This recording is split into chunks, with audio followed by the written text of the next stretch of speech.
حضرت عبداللہ ابن عمر کے حوالے سے امام بخاری روایت کرتے ہیں، آپ خوارج کو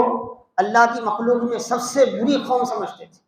اللہ کی مخلوق میں سب سے بری قوم، اور فرماتے تھے یہ وہ مخلوق ہے کافروں پر اترنے والی آیتوں کو مسلمانوں پر بٹھاتے ہیں، یعنی جو آیتیں کافروں کے تعلق سے آئی ہیں، مشرکوں کے تعلق سے آئی ہیں، اس کے مضمون کو لا کر کیا کرتے ہیں، یہ مسلمانوں پر چسپاں کرتے ہیں۔ یہ فکر خوارج کی فکر ہے، جس کو حضرت عبداللہ ابن عمر کیا ہے ناپسند کرتے تھے۔ نہ صرف ناپسند کرتے تھے، آپ کا ایک فتویٰ تھا، آپ کا ایک پیغام تھا کہ آپ کہتے تھے کہ جو خوارج ہے وہ کلاب النار ہے، جہنم کے کتے ہیں، فرماتے تھے جہنم کے کتے ہیں، کیونکہ ان کا انتہائی صحابہ پر جب اعتماد نہیں رہے گا آپ کا، تو پھر آپ کا قرآن بھی سلامت نہیں رہے گا، آپ کی حدیث بھی سلامت نہیں رہے گی، آپ کا فقہ، آپ کا کچھ بھی سلامت نہیں رہے گا۔ اور یہ جو نیا فرقہ پیدا ہوا تھا مسلمانوں میں، اس کی سب سے بڑی فکر یہی تھی کہ یہ کسی کو مانتا نہیں تھا، یہ سب کو غلط قرار دیتا تھا، ان کے سامنے اجلہ صحابہ کی کوئی اہمیت نہیں تھی، ان کی فکر کی، ان کی سوچ کی، ان کے قرآنی سمجھ کی، ان کی احادیث کی سمجھ کی کوئی اہمیت بالکل نہیں تھی، اور ان کو جیسا قرآن سمجھ میں آتا۔ اب دیکھیں حضرت عبداللہ ابن عمر کیا فرماتے، جو آیتیں کافروں کے بارے میں نازل ہوئی ہیں، جو آیتیں مشرکوں کے بارے میں نازل ہوئی ہیں، اس کو لا کر یہ کیا کرتے ہیں، مسلمانوں پر چسپاں کر کے کافر بنا دیتے، مسلمانوں پر چسپاں کرتے، مسلمانوں کو فٹ کراتے کہ بھئی یہ کام یہ فلاں کر رہا ہے نا، ہے وہ مسلمان، فلاں کام کر رہا ہے، نہیں یہ کافر ہے، یہ مشرک ہے، کیوں؟ قرآن میں ایسا ہے، معاذ اللہ، قرآن میں ایسا ہے۔ تو یہ فکر ان کی تھی۔ تو حاضرین محترم اعزائے گرامی، یہ قوم بڑھتے گئی، یہاں تک کہ حضرت علی رضی اللہ عنہ کے زمانے میں کھل کر یہ سامنے آئی۔ کیسے سامنے آئی؟ جیسا کہ میں نے عرض کیا کہ تحکیم کے واقعے کے بعد یہ کھل کر سامنے آئی۔ تحکیم کا واقعہ یہ ہوا کہ جنگ صفین ہوئی، تاریخ کی بہت بڑی جنگ ہے۔ حضرت امیر معاویہ نے شام کا لشکر لے کر حضرت مولا کائنات کے خلاف اٹھے، حق حضرت مولا کائنات کے ساتھ تھا۔ ایسا مرحلہ جنگ میں آ گیا تھا کہ بھئی حضرت مولا کائنات کے لشکر کو غلبہ حاصل ہو جاتا، اور سامنے جو شام کا لشکر تھا وہ شکست پاش ہو جاتی اسے۔ ایسے وقت میں انہوں نے کیا ہے، قرآن کو نیزے میں اٹھایا، اور پھر لوگوں کو پکڑ کے کیا ہے، حضرت علی کے سامنے کیا یہ بات رکھی گئی رضی اللہ تعالیٰ عنہ کہ آپ کی طرف سے بھی ایک آدمی آئے اور ان کی طرف سے بھی ایک آدمی آئے، بیٹھ کر اس سلسلے میں فیصلہ کریں۔ تو اسی فیصلے کو لے کر کیا ہے، حضرت مولا کائنات قبول کیے اس کو، اور سارے قبائل کو آگاہ کر دیا کہ بھئی تھوڑی دیر کے لیے ہم جنگ بند کر دیتے ہیں، اور ایسا ایسا معاملہ ہے کہ بیٹھ کے پہلے بات کریں گے، کیونکہ معاملہ کیا ہے، انسانوں کے خون کا معاملہ تھا، مسلمانوں کے خون کا معاملہ تھا۔ اس کے بعد ہوا یہ کہ جب یہ فیصلہ حضرت علی نے کیا تو تقریباً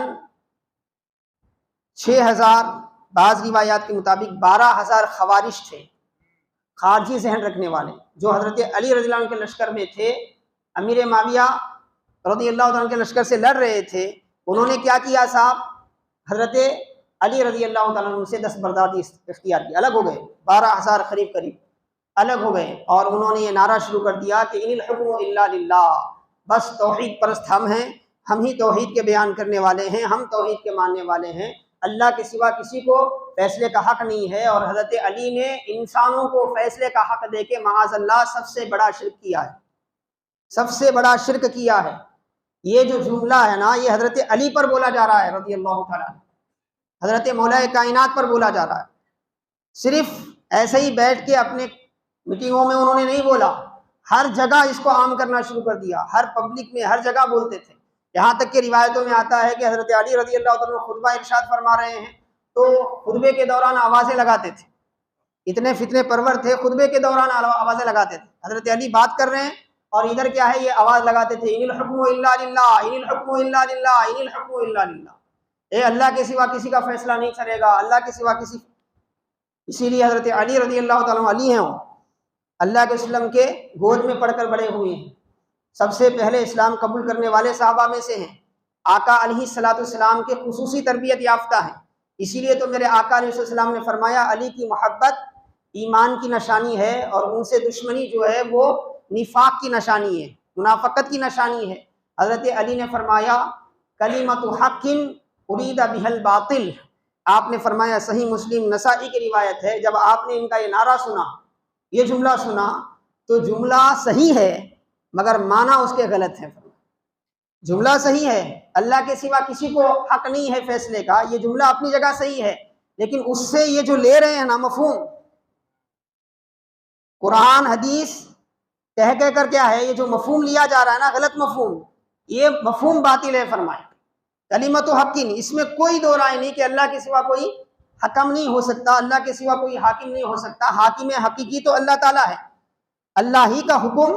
نافذ ہونے والا ہے، لیکن اس کا یہ معنی لینا کہ عام زندگی میں اللہ کے حکم کو نافذ کرنے کے لیے اس کا نائب بھی نہیں مقرر کیا جا سکتا، یہ بالکل غلط بات ہے.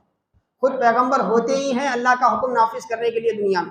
پھر پیغمبر کے بعد جو بھی پیغمبر کے وارث ہوتے ہیں، جو خلیفہ ہوتے ہیں، وہ خلیفہ کو رکھا ہی اس لیے جاتا ہے تاکہ وہ اللہ کا حکم کیا ہے نافذ کریں.